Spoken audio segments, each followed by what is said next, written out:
अस्सलाम वालेकुम नाजरीन, एक नए वीलॉग के साथ आपकी खिदमत में हाजिर हूँ। नाजरीन, जैसा कि आप जानते हैं, सुप्रीम कोर्ट ऑफ पाकिस्तान में एक इंतहाई अहम नोयत का केस ज़ेर समात है और वो केस है 16,000 से ज़ायद सरकारी मुलाजमीन की बरतरफ़ी का। 17 अगस्त 2021 को रवां साल सुप्रीम कोर्ट ऑफ पाकिस्तान के 3 रुकनी बेंच ने एक सरकारी मुलाजमीन की बरतरफ़ी का एक फ़ैसला जारी किया, जिसके तहत मुख्तलिफ सरकारी इदारों के तकरीबन 16,200 से ज़ायद सरकारी मुलाजमीन को नौकरियों से निकाल दिया गया।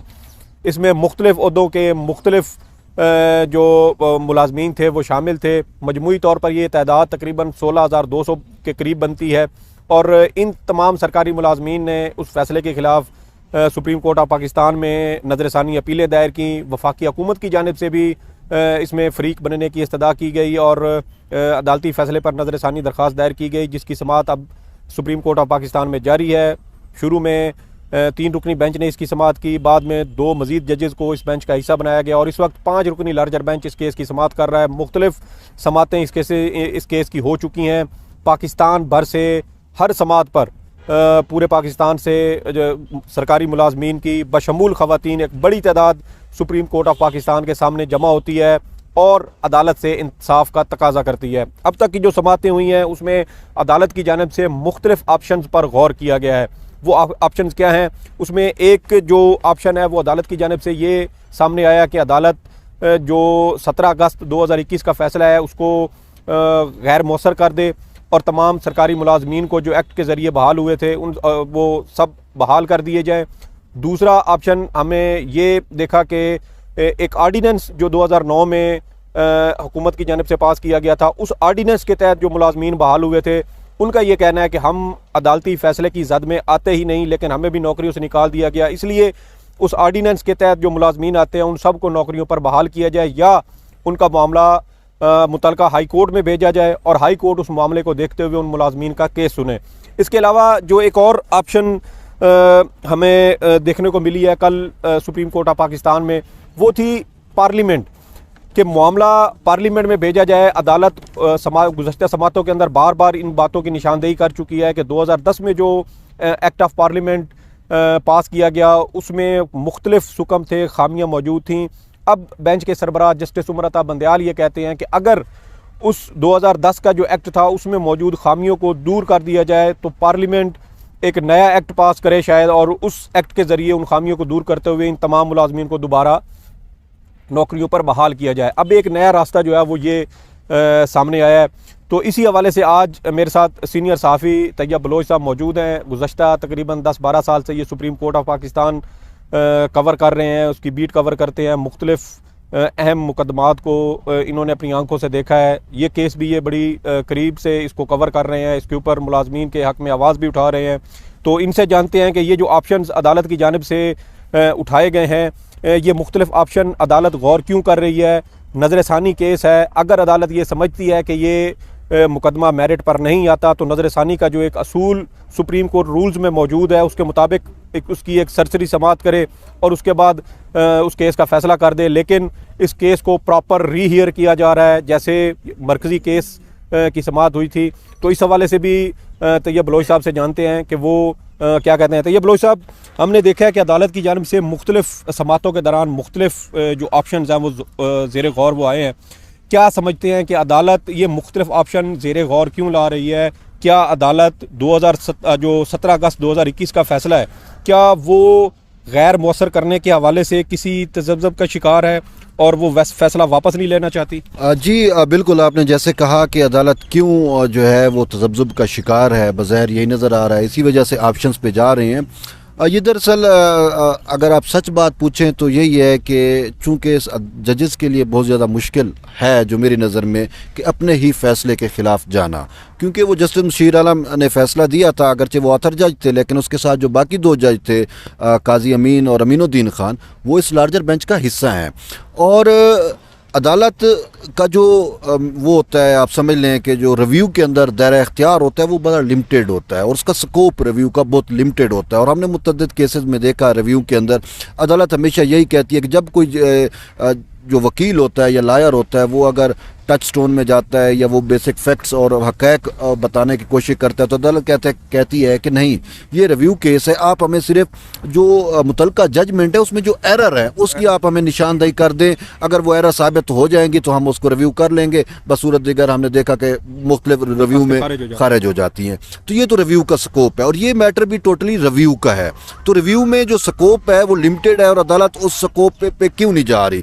3-4 हेयरिंग के अंदर अदालत ने वो फैसला गैर मौसम कर देना था। अभी जैसे कि आपने भी इस चीज़ का जिक्र किया, अदालत तकरीबन 2 हफ्ते से ज़ायद हो चुके हैं, तकरीबन हर हफ्ते 3 से 4 समातें हो रही हैं, अब तक 8 से 10 समातें हो चुकी हैं और अदालत इस केस को रीहियर कर रही है, दोबारा बड़ी तफसील से सुना जा रहा है, नोटिफिकेशंस जो अदालत के सामने पेश किए जा रहे हैं। क्या आप ये समझते हैं कि सुप्रीम कोर्ट ना चाहते हुए 17 अगस्त वाले फैसले को जो है वो गलत तस्वर कर चुकी है, जिसके बाद ये केस इतनी तफसील से दोबारा? बिल्कुल गलत सुप्रीम कोर्ट समझ चुकी है कि वो फैसला इंतहाई गलत था। अब उस फैसले को करेक्ट कर रहे हैं और वो करेक्ट रिव्यू में उन्होंने करना था लेकिन वो फैक्ट्स में जा रहे हैं। देखिए जी, तलाश किए जा रहे हैं। 1993 में क्या हुआ, 96 में क्या हुआ, एक्ट क्यों आया, ऑर्डिनेंस क्यों आया, एक्ट आया तो उसकी क्लासिफिकेशन क्या है, फिर इस हवाले से कि जो एक्ट के तहत बहाल हुए उनका क्या होगा, फिर मराद पेंशन, वो मतलब मुख्तलिफ ऑप्शन, मुख्तलिफ रास्ते तलाश कर रही है। यूँ समझे कि जैसे कोई बंदा पेपर में फेल हो जाता है, ठीक है, तो फिर उसको दोबारा बिठा के टीचर पूरी किताबें साथ रख देता है और कहता है बेटा ये पेपर हल कर लो, ठीक है ना। तो वो जो 2 जज थे वो भी साथ बैठे हुए हैं और वो जो पेपर गलत हो गया था अब उस पेपर को दोबारा ठीक किया जा रहा है, ठीक है, सुप्रीम कोर्ट की जानिब से। और ये सबसे बड़ी मिसाल यही बनती है। तो इसी वजह से सुप्रीम कोर्ट जो है वो मुख्तलिफ ऑप्शंस पे यानी कि रास्ते ढूंढ रही है कि यार कौन सा ऐसा रास्ता हम दे सकते हैं कि मुलाजमीन भी जो है वो मुतमिन हो जाए और हमारी भी सबकी जो है वो ना हो, ये ना कहा जाए कि जी अदालत ने फैसला ही गलत किया था। अच्छा, क्या आपके ख्याल में अदालत के माइंड में ये बात भी है कि अगर ये फैसला रिव्यू होता है, इसको कलअदम करार दिया जाता है तो शायद इससे एक नया दरवाज़ा खुल जाए और इससे कबल सुप्रीम कोर्ट ऑफ पाकिस्तान जो कुछ मुतनाज़ा फैसले अगर उसने जारी किए हुए हैं, मुख्तलिफ मौक़े पे हमने देखा है कि इस तरह के जो जजेज़ मुतनाज़ा फैसले दे देते हैं सियासी जमातों के हवाले से, तो क्या समझते हैं कि उनके लिए दरवाज़ा खुल जाएगा और सुप्रीम कोर्ट वो दरवाज़ा खोलने से हिचकिचा रही है? जी, बेसिकली जो जजेज़ हैं ना उनके माइंड में कहीं ना कहीं पे ये बात ज़रूर मौजूद है। तो इस वजह से वो अपनी एरर्स को जो साबित भी हो चुकी गलतियां हैं उसमें टेक्निकल भी, कानूनी भी, आइनी भी, जो फैसला दिया गया 17 अगस्त का, तो उस पे जाने की बजाय वो जो ये रास्ते ढूंढ रही है वो ये कह रही है कि कहीं ऐसा ना हो कि अगर हमने रिव्यू में अपनी जजमेंट को उड़ा दिया तो कल को फिर ये एक प्रेसिडेंट बन जाएगी और जब फिर उसमें इनके लिए मुश्किलात हो सकती है। अगरचे ऑलरेडी ऐसा हो भी चुका है, ऐसा नहीं है कि रिव्यू में भी इन्होंने जजमेंट्स उड़ाई हैं। मैं आपको मिसाल देता हूँ कि तिलोर का केस था, जब तिलोर से मुतल्लिक यहाँ पे एक 3 रुकनी बेंच था, जस्टिस जवाद ख्वाजा उसको हेड कर रहे थे, तो उन्होंने उस पर पाबंदी लगा दी। जस्टिस काजी फैजीसा भी उसका हिस्सा थे और जस्टिस दोस्त मोहम्मद खान जो रिटायर हो गए हैं, तो उन्होंने तिलोर पे पाबंदी लगा दी थी। फिर वफाकी हुकूमत रिव्यू में आई और कहा जी कौमी सलामती का भी मामला है, हमारे दोस्त ममालिक अरब कंट्री से जो शहजादे आते हैं फ़ौरन उसका मसला है। तो इन सारी चीज़ों को बेस बना के और फिर सुप्रीम कोर्ट का जो लार्जर बेंच बैठा था, उस टाइम भी 5 रुकनी लार्जर बेंच, 3 रुकनी बेंच के और 5 रुकनी लार्जर बेंच बैठा और उन्होंने जो है उस जजमेंट को जो पाबंदी लगाई थी उसको ख़त्म कर दिया। यानी रिव्यू में उन्होंने फैसला चेंज कर दिया। इससे पहले कोई ऐसी मिसाल नहीं मिलती थी, लेकिन ये ऑलरेडी मिसाल तो बन चुकी है, प्रेसिडेंट तो बन चुकी है।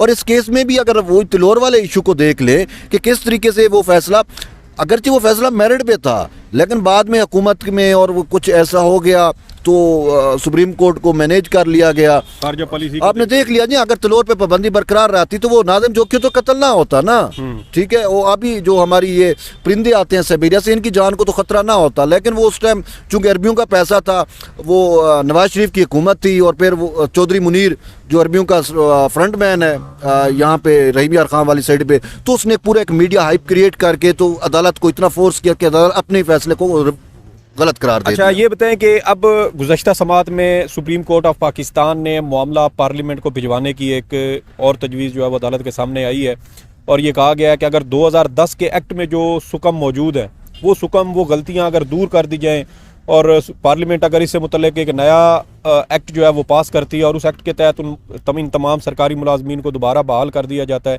क्या आप समझते हैं कि ये पार्लियामेंट जो है वो इस तरह की कानून साजी कर सकती है? जी पार्लियामेंट को तो इख्तियार है, वो किसी भी टाइप की कानून साजी कर सकती है, मतलब पार्लियामेंट पे तो कोई कदगन नहीं है। वो नहीं तो सुप्रीम फिर क्या है। क्या लेकिन अगर मुस्तकबिल में ये हो जाए कि पार्लियामेंट का दिल चाहे कि मैं सुप्रीम कोर्ट ऑफ पाकिस्तान को ही ख़त्म कर दूं, तो वो इस तरह की भी कोई तरमीम कर देखें सकती जी, है? पार्लियामेंट भी वो कुछ कर सकती है जो उसको आइन में इख्तियार दिया गया है, ठीक है ना। आइन से मावरा तो पार्लियामेंट भी नहीं जा तो सकती। सुप्रीम कोर्ट आइन का हिस्सा है, तो क्या? लेकिन देखो उसके लिए इस टाइप के जो मैटर होते हैं ना, उसके लिए उनको 2/3 की अक्सरियत की जरूरत होती है, बहुत सारी चीज़ें होती हैं, वो फिर कानून साज असम्बली का होना जो है वो ज़रूरी होता है। लेकिन जो आपने ऑप्शन वाली बात की ना कि पार्लियामेंट को, ठीक है, वो लकूनाज मौजूद है एक्ट में जो डिटेक्ट हुए हैं, तो उसको अगर दुरुस्त करने के लिए, अब मैं ये बताऊं कि ये ऑप्शन सुप्रीम कोर्ट अगरचे दे रही है, लेकिन आपको थोड़ी मैं खबर भी दे दूं और इन्फॉर्मेशन भी दे दूं जो मेरे ज़राए से पता चला कि ये सुप्रीम कोर्ट ऐसा ऑप्शन क्यों, इस ऑप्शन पे क्यों आ रही है। दरअसल ऊपर से गवर्नमेंट का भी प्रेशर है सुप्रीम कोर्ट के ऊपर। आपने देखा कि रिव्यू में मैटर ही गवर्नमेंट लेके आई है, और यहाँ से गवर्नमेंट का यानी कि स्पीकर की जानिब से और अटॉर्नी जनरल को वाज़ेह हिदायत है कि आप जजेस को कहें कि भाई डेली यहाँ पे सैकड़ों लोग आके बैठते हैं और हमारे ऊपर प्रेशर है, उनकी तनख्वाहें बंद हैं और ह्यूमैनिटेरियन बेसिस के ऊपर, और सुप्रीम कोर्ट अभी तक ये क्यों नहीं कर रही। तो गवर्नमेंट ने एक वाज़ेह मैसेज दिया सुप्रीम कोर्ट को कि अगर आपने नहीं करना then we are ready for it, कि हमारे पास पार्लियामेंट है और वो कर लेंगे। तो इस वजह से अब सुप्रीम कोर्ट वही के रास्ते ढूंढ रही थी, तो जब गवर्नमेंट ने उनको ये रास्ता एक दिया कि अगर आप नहीं कर सकते तो फिर आप हमें बता दें, हम कर लेंगे। तो फिर इस वजह से सुप्रीम कोर्ट अपनी इज्जत भी बचाना चाहती है, अपनी तकरीम भी बचाना चाहती है, और शायद ये मामला पार्लियामेंट को भेज अच्छा, तो फिर ये रिवायत नहीं पड़ जाएगी कि कल को जैसे हमने माजी में बल्कि देखा कि साबिक वज़ीर-ए-आज़म मियां नवाज शरीफ को सुप्रीम कोर्ट ऑफ पाकिस्तान की जानिब से नायल किया गया, तो क्या इस तरह की अगर प्रेसिडेंट सेट हो जाती हैं तो मुस्तकबिल करीब में या आगे मुस्तकबिल में सियासी जमातें, जो सियासतदान सुप्रीम कोर्ट से या किसी हाई कोर्ट से नायल हो और उसके लिए भी वो कानून साजी करके उसको पार्लियामेंट से जो है वो दोबारा बहाल करवा लें, तो ये तो एक नया पेंडोरा बॉक्स खुल जाएगा, अदालती निज़ाम के मतवाजी एक नया निज़ाम जो है वो कायम हो जाएगा। आपकी बात दुरुस्त है किसी हद तक, क्योंकि वैसे जो कानून साजी होती है ना वो इंडिविजुअल के लिए नहीं होती, ठीक है, लेकिन आजकल कानून साजी इंडिविजुअल्स के लिए भी हो रही है। हमने देखा किस तरीके से चीज़ें होती हैं, और ख़ासकर PMLN जो है वो भी अपने ज़ाती मफाद के लिए कानून साजी करती थी। तमाम ये जो सरकारी लोगों का मसला है, ये तो अवाम का मसला है। लेकिन प्रेसिडेंट जो आप कह रही हैं कि ये बन सकता है, तो असल में जो पोलिटिकल मैटर्स है ना, मैं तो इसके खिलाफ हूँ कि इनको तो सुप्रीम कोर्ट आना ही नहीं चाहिए था। ये जो पनामा वाला केस था, ये तो खुद ये लोग आए ना, वरना वो पार्लियामेंट की कमेटी भी बनी थी कि हम वहाँ पे देख के वो कर लेंगे, क्योंकि पॉलिटिकल मैटर के अंदर फिर वो सियासतदान या पॉलिटिकल पार्टीज बैठ के ही कोई सोल्यूशन निकाल सकती हैं, तो उसको कोर्ट्स में नहीं आना चाहिए। जब वो कोर्ट्स में आ जाता है तो फिर साफ जरा एक चीज़ गलत भी हो गई तो उसको सेटल डाउन तो करना होता है, ठीक है। तो वो फिर यार ये बात है कि जिसका इख्तियार होता है ना, मिसाल के तौर पर नवाज शरीफ की पार्टी को 2/3 मिल जाती है तो वो कर लेंगे, तो वो मिसाल नवाज शरीफ नायल है, वैसे उसकी पार्टी, तो वो कल को अपनी नवाज शरीफ की जो सजा है वो पार्लियामेंट से खत्म करवा सकते हैं। अच्छा, ये सवाल भी पूछा गया, ये जो आप सवाल कह रहे हैं, ये सवाल भी जस्टिस मंसूर अली शाह का बार बार ये कहना था कि उस शख्स की, अगर किसी शख्स के खिलाफ सुप्रीम कोर्ट का या अदलिया का उस शख्स के खिलाफ फैसला आ जाए तो क्या पार्लियामेंट उसके लिए कानून साजी करके उसको कोई रिलीफ दे सकती है। ये जो आपने बात की नवाज शरीफ वाला एक पोलिटिकल एलिमेंट की, तो ओवरऑल वैसे वो बात की गई, क्योंकि इस केस के अंदर जो सैकड एम्प्लॉइज है, इसमें कुछ एम्प्लॉइज ऐसे थे जिनको अदलिया ने रिस्टोर नहीं किया, मतलब उनके खिलाफ फैसला चला गया, वो अदालतों में है, बहाल नहीं हुए और उनके खिलाफ फैसला दे दिया। एक होता है बहाल, वो एक अलग मैटर है, यानी एक शख्स के खिलाफ फैसला आ गया, लेकिन वो भी जिनके खिलाफ अदालती फैसले है वो भी पार्लियामेंट के एक्ट या ऑर्डिनेंस के तहत बहाल हो गए थे। तो इसी वजह से उन्होंने कहा कि वो कैसे हो सकता है कि जब अदलिया ने उनके खिलाफ फैसला दे दिया तो क्या सुप्रीम कोर्ट इसको पार्लियामेंट को ये इख्तियार है कि वो ऐसी कानून साजी करे जो अदालती फैसले को अंडू कर दे। अच्छा, तकरीबन 2 माह से केस चल रहा है, ठीक है, और इस पर तकरीबन 8 से 10 समातें भी हो चुकी हैं। मुलाजमीन हमने देखा कि मुल्क के मुख्तलिफ़ हिस्सों से आते हैं, 2 से 4 हज़ार रुपये फ़ी रात फ़ी कमरा जो है वो यहाँ पे मुख्तलिफ़ होटलों में अदा करते हैं। 15 से 20 हज़ार 30 हज़ार रुपये उनका हर चक्कर पे लग जाता है जी। 2 से 3 माह से केस चल रहा है। आखिर ये जो इस तरह के नुकात हैं, ये इस तरह के जो पॉइंट्स हैं, वो उस पर मतलब कुछ तेज़ी के साथ काम क्यों नहीं किया जा रहा। जिन लोगों की तनख्वाहें नहीं है, मेडिकल की सहूलत नहीं है, बच्चे वालिदैन बुज़ुर्ग बीमार हैं, वो उनके लिए किसी किस्म की कोई तिब्बी सहूलत मैसर नहीं है। एक इंसानी अलमिया किसी सूरत जो है वो हमने यहाँ पार्लियामेंट के सामने देखी है, लोगों को रोते हुए देखा है, अदालत से इंसाफ के लिए दरख्वास्त करते हुए देखा है। तो ये मामला जितना मज़ीद लटकेगा ये उतना ज़्यादा मज़ीद ये उलझेगा। तो अदालत और जो वकला हैं वो इस केस को जल्द निपटाने की कोशिश क्यों नहीं कर रहे? जी देखें, वो आखिर हर चीज़ का एक तरीक़ाकार होता है। अगरचे इसमें बहुत ज़्यादा डिले हो रहा है और जो मुलाजमीन है उनको बहुत ज़्यादा मसाइल का सामना है। हमने उनसे बात भी की, कोई बेचारा बकरी बेच के आता है, कोई अपनी बेटी के जो कांटे हैं या बालियाँ हैं, झुमके हैं, वो बेच के, तो वो ये इन मसाइल में है। और वो एक दिन मैं यहाँ पे था तो एक शख्स का कह रहा था कि मैं यहाँ पे आया हूँ तो पीछे बिजली कट गई, कि हमने बिल नहीं दिया तो बिजली भी कट गई। तो ये लोगों के मसाइल तो है और इन मसाइल का दराक अदलिया को होना चाहिए और शायद अदलिया को है भी सही। और केस जो है वो तकरीबन कंक्लूड हो चुका है और मंडे को इस हवाले से मुख्तसर फैसला आ जाएगा। लेकिन आप देखें कि मैटर इतना बहुत बड़ा है और इसमें वकला बहुत ज़्यादा है। मतलब आप देखें 72 इदारे हैं और 72 इदारे के जो सैकड़ एम्प्लॉइज़ हैं, अब उनके आप वकला को देख ले, कम से कम 15-20 वकला तो बन रहे हैं ना, जो इसमें पेश हो रहे हैं या जिनको मौका कुछ को मिलेगा कुछ को नहीं मिलेगा, लेकिन सीनियर वकला वो सुन रहे हैं। तो इस वजह से बंदियाल साहब ने उसको भी कहा, रज़ा रब्बानी को भी कहा कि आप मुख्तसर रखें, हमने इसको कंक्लूड करना है। तो अब यही पॉसिबिलिटी है कि जब उन्होंने इतना वक्त गुजार लिया तो मंडे तक देख लें और होपफुली कि मंडे को शायद इनके हक में कोई ना कोई बेहतर फैसला आ जाएगा। जी, आपने तैयब बलोच का तजिया भी सुना, उनकी रिपोर्टिंग भी सुनी। सुप्रीम कोर्ट ऑफ पाकिस्तान में सरकारी मुलाजमीन का ये केस ज़ेर समात है। पीर 13 दिसंबर को इस केस की दोबारा समात होगी। अभी तक अदालत के सामने तकरीबन 4 मुख्तलिफ ऑप्शंस हैं। एक तो एक्ट बहाल करने वाला है, दूसरा आर्डीनेंस जो 2009 में आया उसकी एक ऑप्शन अदालत के सामने मौजूद है। फिर अदालत के सामने एक जो पार्लियामेंट वाला है ये ऑप्शन मौजूद है। चौथा जो ऑप्शन है वो ये है कि जिन मुलाजमीन की सर्विस 10 साल से या उससे ज़्यादा है तो उनको वो मराहत जो है वो दी जाएँ। इसके अलावा अदालत ने एक और अहम नुक्ता जो देखना है वो ये है कि जो अदालती फ़ैसला है 17 अगस्त वाला, उसमें सुप्रीम कोर्ट का 3 रुकनी बेंच ये करार दे चुका है कि 2010 से लेके 2021 तक जिन मुलाजमीन ने सर्विस की है उन्होंने जो मराहत वगैरह जो ली हैं वो तमाम मराहत भी उनसे वापस ली जाए। तो ये देखना है कि ये तमाम जो तरीक़ाकार है, ये जो इसकी जो समात है ये किस तरफ जाती है। इंशाअल्लाह पीर को आपको इस हवाले से मज़ीद अपडेट करेंगे। तब तक इजाज़त दें, अल्लाह हाफ़िज़।